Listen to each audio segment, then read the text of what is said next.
my master's, I'm going to be asking the question of how social buffering can affect the early life stress of a baby mouse and stress-enhanced fear learning.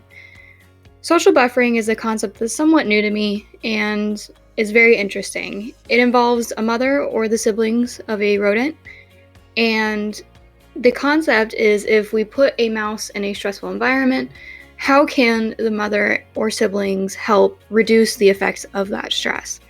So to do this, we're going to use two types of context. This is context A, as we call it. It is a rather nice environment. It smells like vanilla.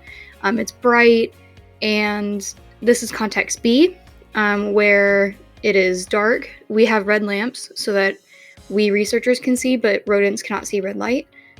And it smells like vinegar. It is obviously not a good place to be. And we're testing to see if they can discriminate against these, as well as how early life stress affects their learning of this kind of stressful environment. So we have cameras set up to see them as they move around. In context B, there's a tent to help discriminate between context A and context B. If these early experiments that we're running do show some support for social buffering, I will get into more details like, is it the mother, is it the siblings, is it both? And so I do have a lot of follow-up questions for this experiment, and I'm very excited to get into it.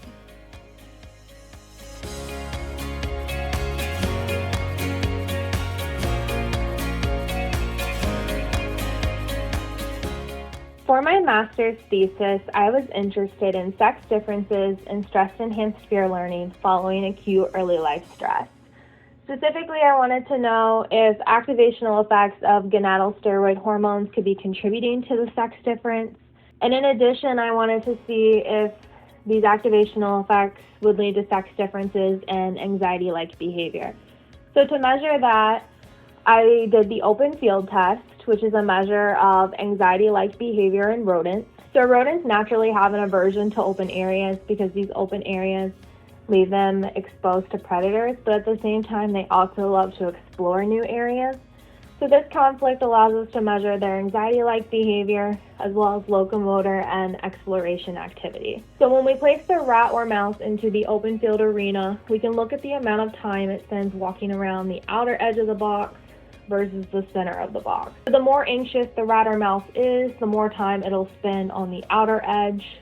We can also look at the total distance moved around the box or the number of behaviors such as rearing, stretch attend postures, grooming, freezing, etc. So all of these can be incorporated to measure the animal's anxiety or exploratory level. We also have the Radial Arm Maze. It is designed to measure spatial learning and memory.